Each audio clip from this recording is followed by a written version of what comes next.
Hey everyone, Kyle once again, and welcome back to another movie review. I know it's been a while though, but I was just taking a break off of doing movie reviews and doing other things, so focusing on other stuff though. But back on doing movie review, and once I was this one, I would say Happy Thanksgiving to everybody.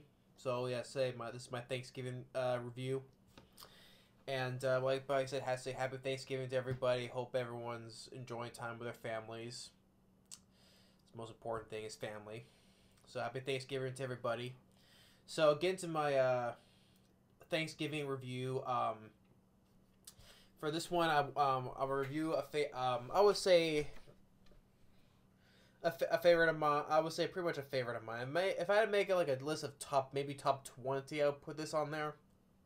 But I really enjoy this film, and especially from this director that I do enjoy. Sadly, he's now passed on though. Sadly. And I enjoy him as a director. I would put him in my top favorite directors of all time. But this one I really do enjoy, and especially with a great cast in this film. And for this Thanksgiving review, I'm gonna be reviewing of Enemy of the State, because this came out almost during the time of the Thanksgiving, so back in 1998. So yeah, so I've sort of reviewed this one. Yeah, but Enemy of the State came out in 1998, November, and it's directed by Tony Scott, who was he's the younger brother of director Ridley Scott, if everyone remembers. I would say I wouldn't say this. I enjoy his films more than Ridley Scott. Don't get me wrong. I like Ridley Scott though. I love Alien. I love Blade Runner. And I like some of his other films too, though. But there's a couple of other films I didn't care for. Well, especially I think two of Ridley Scott's worst movies are when we continue the Alien franchise. I hate Alien Covenant and I hate Prometheus. Those are his two worst films.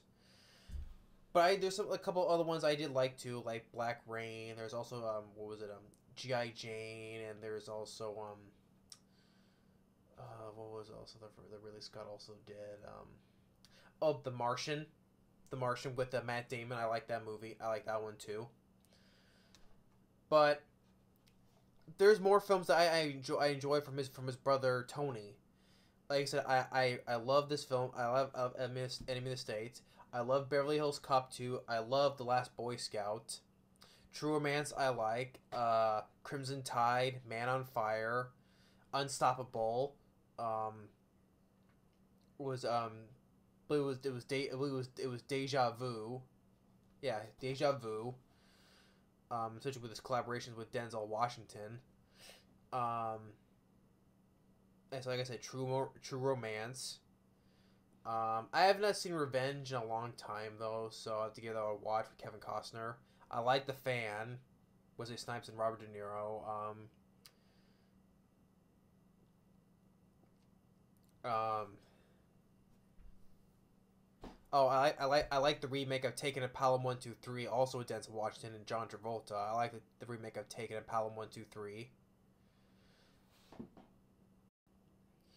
I just think that he has like a kind of like a unique style to his movies, you know. Also, Days of Thunder, can't forget Days of Thunder, and how can I forget Top Gun? Top Gun, Days of Thunder with Tom Cruise. Yeah, so I've enjoyed more films from Tony Scott more than I had with than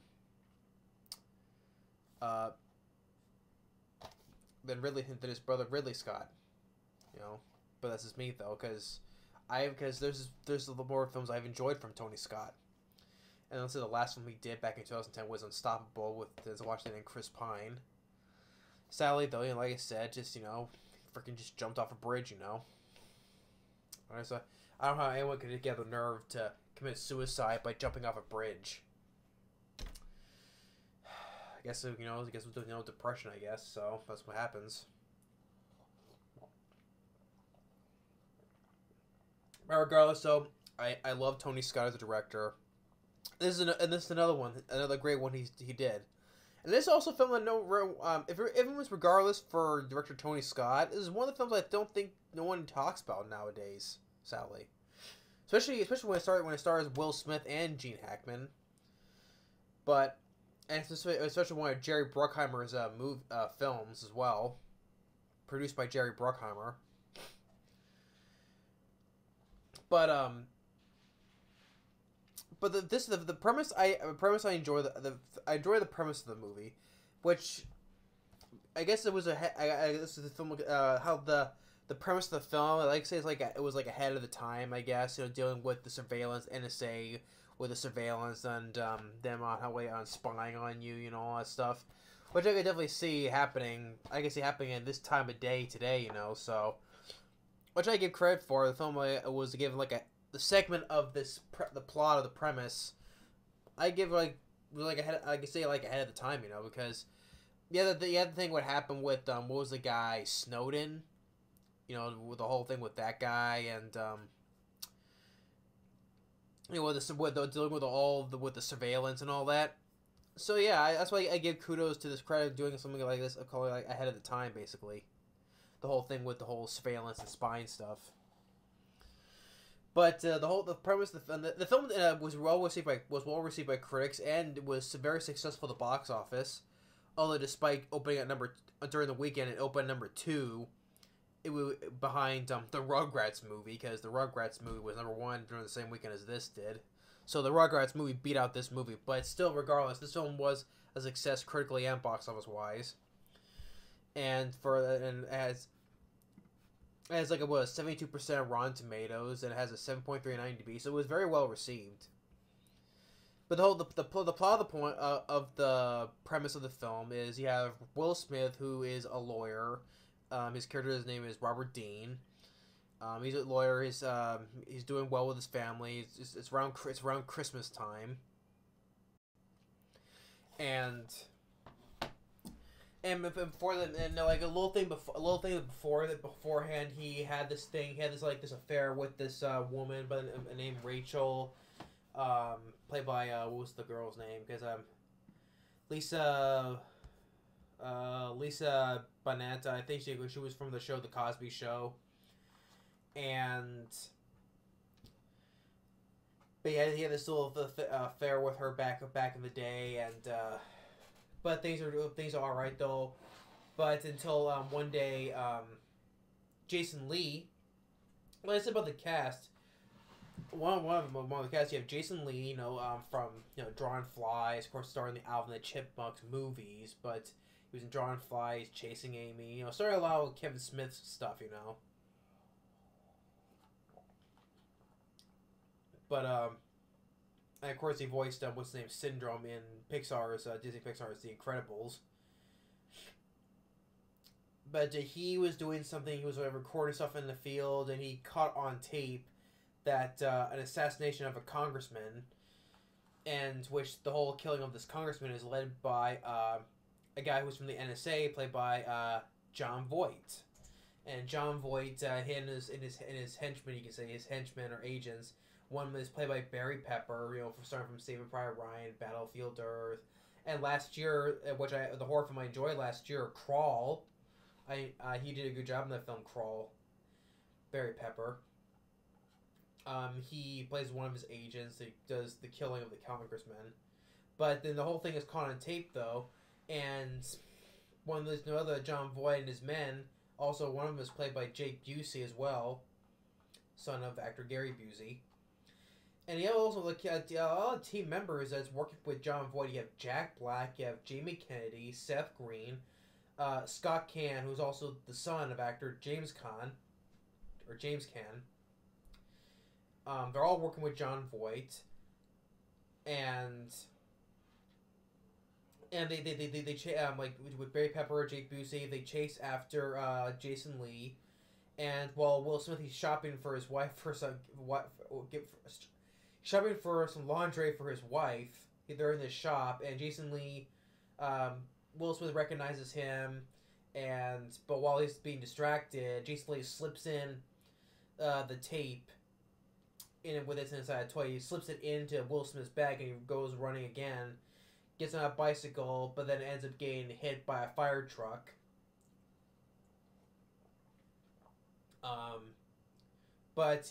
he made a he got the original copy though, but he made a duplicate. So they use that sort of surveillance camera to see what he slipped into his Will Smith's bag. So they go and talk to him, and Will Smith, he has no idea what's going on. He has no idea what's going on,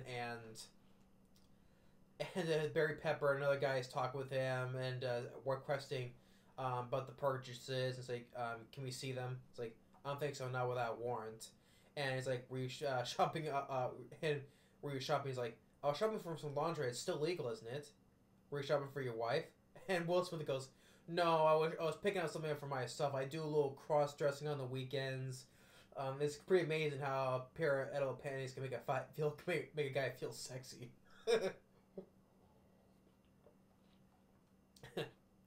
That was kind of funny. So, but in the way is how the NSA, like the John Voight and his team in the NSA, how they can manipulate things, how they implant little things, little cameras, and like in some device, like in his pen, his watch, phone, or whatever, to spy on them, and could just ruin your life by making you into a criminal, all that. It's very manipulative. It's very manipulative. It makes it's always that paranoia, that the whole thing of you're being watched, you don't even know it, and like right now, I'm looking around, so am I being paranoid? Am I being watched right now? So it's a whole aspect, I think I thought really was interesting about it. Like I said, for the time it was made. But one thing leads to another.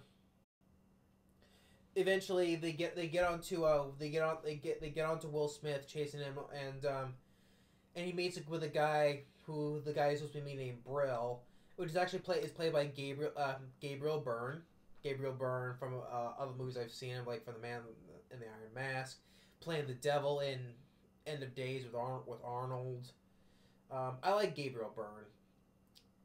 And he has a small role here. He's also in with the bad guys, until when runs into Gene Hackman, which that's the thing. This is almost like it's pretty much an hour and 40 minutes, and Gene Hackman for the most part he doesn't come into pretty much like an hour into the movie.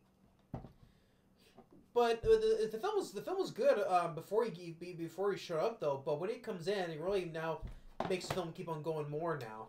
But even though he despite coming in into like an hour in the movie though, but still, and then Gene Hackman, he knows because he used to work for the NSA. He knows about all the little devices he has. Talks to Will Smith about all the stuff, what's going on, and pretty much, the funny thing is though, they make this film is making like it's the sequel to the '74 film The Conversation, also starring Gene Hackman. Because Gene Hackman, he's the film The Conversation is pretty much like the same kind of premise almost like to this film, because there's an old photo of a young Gene Hackman they use when he had glasses and mustache. It's kind of like the same exact photo that he was in of the younger him in The Conversation. So I guess I don't know if they were trying to make this into a sequel of The Conversation. If not.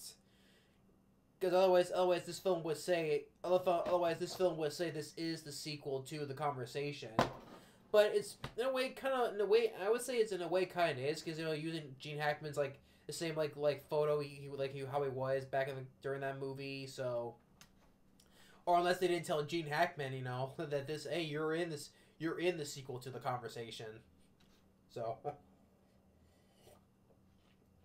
Even though it's technically it's not a sequel to the film, but I will in the same way I kind of like to say it is, because he's kind of like the same character. He knows all about the surveillance and all the being paranoid and all this, to being isolated from the world because of the paranoia of being watched.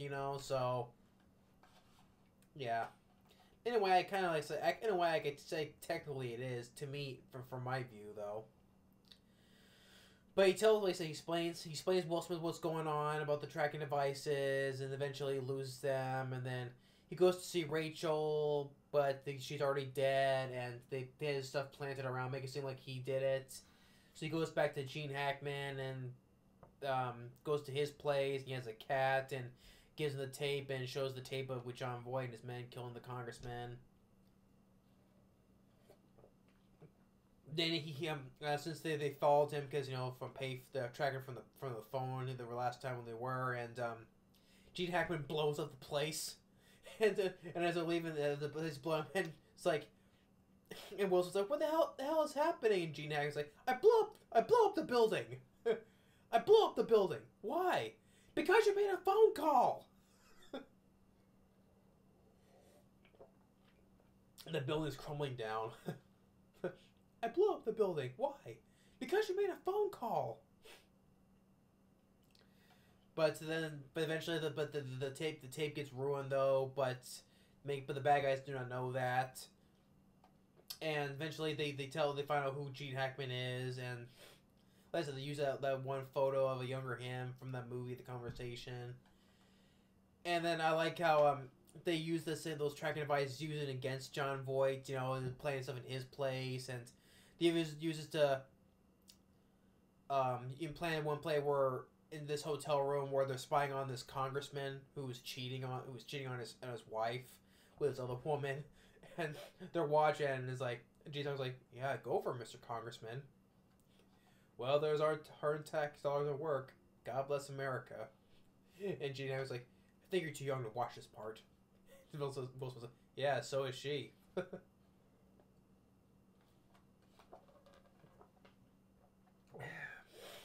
Yeah, and they use the same devices to spy on Jon Voight in his place. And so they called to meet Jon Voight to place to discuss, and Gene Hackman is dressed like a police officer talking to Jon Voight, and Will Smith's watching from above, trying to get a confession out of him, but it's not working. They get caught, and Jon Voight shoots Gene Hackman in the hand and tell him where the tape is. And Will Smith, I like how he goes and turns the tables on them. I'll tell you where the tape is. I just get to let us go. Where they go to this restaurant where this mob boss is. This is played by the mob boss is played by Tom Sizemore. So yeah, you get all these actors in this ensemble cast in this one movie. So like I said, you have even other characters, like I said, Jack Black, Jamie Kennedy, Jake Busey, Scott Caan, Seth Green, Tom Sizemore, Gabriel Byrne. Among all these other actors, like I said, Will Smith, Gene Hackman, Jon Voight, Barry Pepper. Hell of a cast for this film. But as I like with Gene Hackman, how he turns the tables on Jon Voight.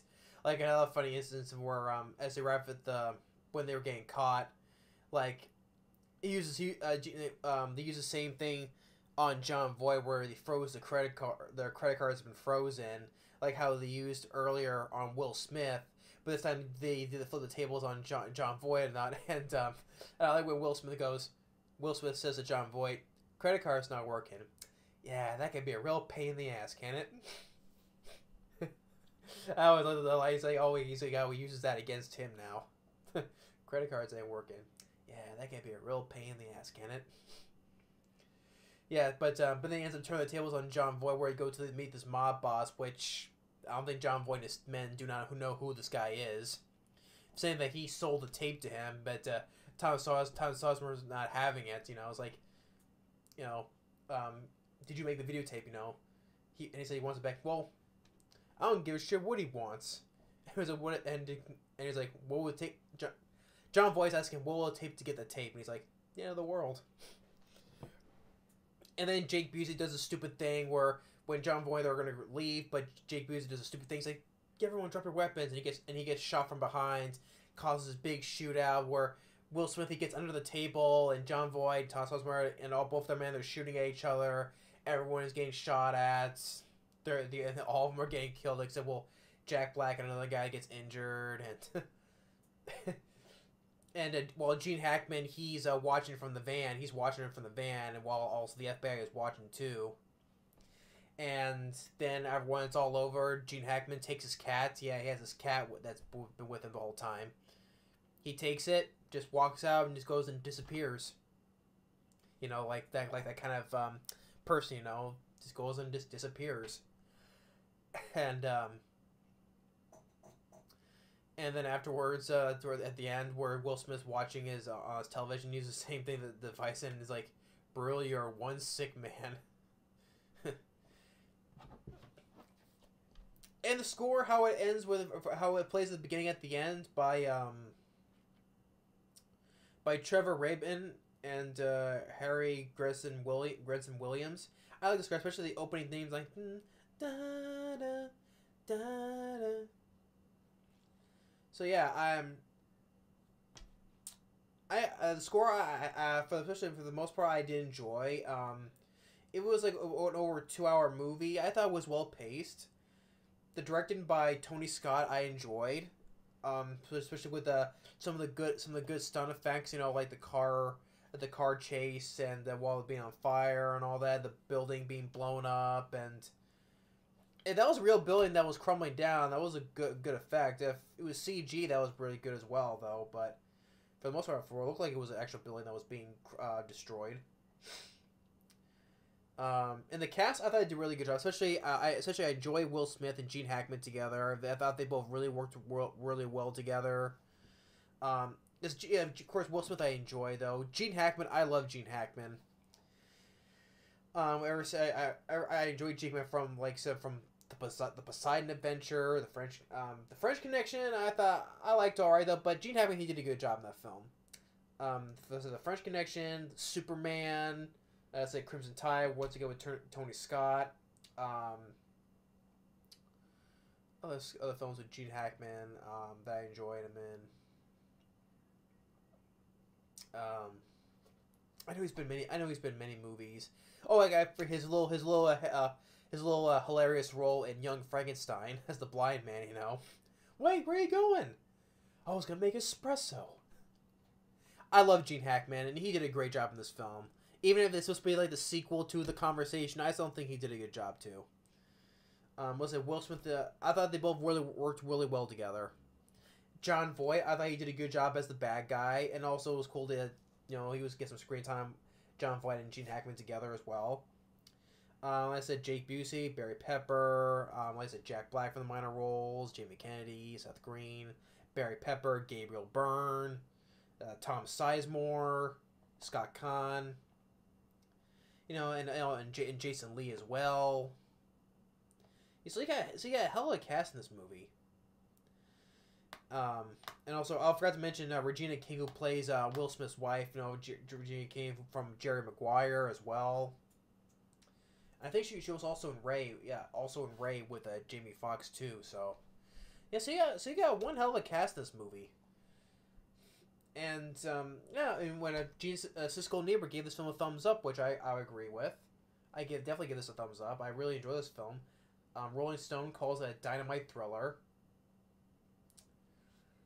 So yeah, I really enjoy. I love Enemy of the. I love Enemy of the State. It's one of my favorite Tony Scott films. This is definitely my top 5 favorites of his, and really, really fun movie, especially from the time it was made, but dealing with the whole thing about national security, surveillance, and spying stuff. I thought it was a film that was ahead of time, like I said, for the whole thing, like especially dealing with the guy Snowden and all that stuff, and I thought it was the whole premise of that was like ahead of the time, which I definitely see happening nowadays. I could definitely see that.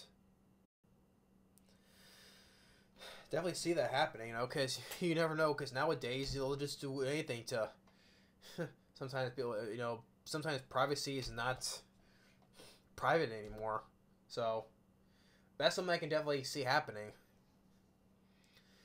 But that's why I give credit for the whole premise of the film, for the time it was made. From 1998, man. Was it?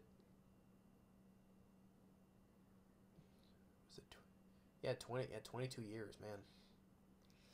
But yeah, it's another good film, especially from Jerry Bruckheimer as well. Tony Scott, rest in peace. I really miss the guy. Definitely one of my favorite films of his. Yeah, but I said Will Smith and Gene Hackman, they were great together. I enjoyed John Voight as well, and the rest of the cast too. Those some of the bits of humor I enjoyed. Like I said, credit cards not working. Yeah, that could be a real pain in the ass, can it? I still like that line for some reason. I thought that was funny. Yeah, but I love Enemy of the State. So that's my Thanksgiving review. Like I said, happy Thanksgiving to everybody. Enjoy the rest of your day. And if anyone's not seen Enemy of the State, I would recommend you check out Enemy of the State. Anyone who's a fan of Will Smith, Gene Hackman, John Voight, or anyone else, or director Tony Scott, I recommend you check out Enemy of the State. It's definitely one that's worth watching. I give it a thumbs up, definitely. Actually, I give it 2 thumbs up. Screw it. I love the film a lot. I give it 2 thumbs up. So yeah, I recommend you check out Enemy of the State. Thanks for watching, and stay tuned for the next movie review and other videos to come, alright? Later.